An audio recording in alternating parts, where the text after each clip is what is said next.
Taarifa ya nyuma ilikuwa inaonesha vile ambavyo tajiri nambari moja Elon Musk akiweza kutoa mkeka wake ama vile ambavyo yeye anavyoona, licha kwamba yeye alikuwa tayari ameshajionyesha kwamba yeye ni shabiki wa nchi ya Iran. Kwa hiyo ikawa ni rahisi kabisa yeye kuonekana kabisa amependelea nchi ya Iran. Na hata ukijaribu kuangalia mkeka wa Elon Musk ambao yeye anatembea nao, kwa sababu yeye ni mdau mkubwa kabisa ambaye anafuatilia hiki kinachozidi kuendelea baina ya nchi ya Israel pamoja na nchi ya Iran. Sasa twende kwa mwamba wa Burkina Faso Ibrahim Traore, ambaye yeye nafikiri hajaonyesha yuko upande gani ama labda anaipenda Israel ama nchi ya Iran, lakini yeye alichokibeba ni takwimu inayoendelea na takwimu ya kweli kabisa iliyopo katika nchi ya Israel pamoja na nchi ya Iran. Yani yeye hajataka kubagua na hajataka kuonyesha na kuwaonyesha watu kwamba yeye ni shabiki wa nchi ya Israel ama nchi ya Iran. Na ndo kwanza katika swala ambalo yeye mwenyewe pia anaumizwa ni kuona nchi hizi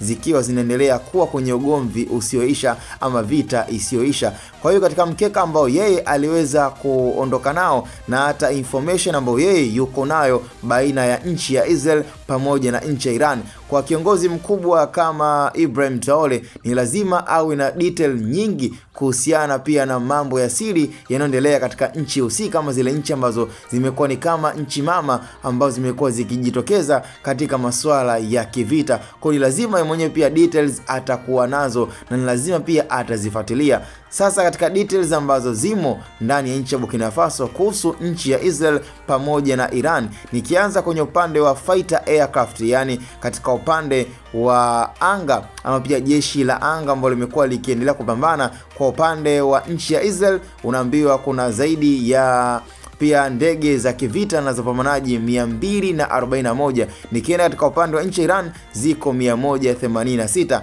Nikienda kwenye upande wa special mission aircraft, yani katika zile pia ndege ambazo ziko special kabisa, yani ikitokea yani for reserve na for emergency zenyewe ziko special ni ziko 23, Iran ziko 10. Nikienda kwenye train aircraft, zile ndege ambazo ni za mafunzo zipo 155 kwa 102. Kwa upande wa aerial tankers, yani kwenye upande wa yale matenki ambazo yamekuwa yakiweza kuhifadhi pia zile special pia air movement ambazo zimekuwa zikitumika kwenye upande wa vita ziko 14 huku kwa 7. Nikienda kwenye upande wa helicopters, unaambiwa Israel wana helicopter 146 kwa Iran 129. Attacking helicopters, helicopter za kuweza kudhuru katika eneo husika ziko 48 kwa 13. Yani hiyo ni takwimu fupi inayoendelea kwa sasa, na hivi sasa pia hatujajua uhalisia kwa sababu ni mpaka vita iweze kuisha ndipo yale yote ambayo inaweza kufanywa assumption ya kuweza kujua nini kilichobakia na nini kilichoweza kuondoshwa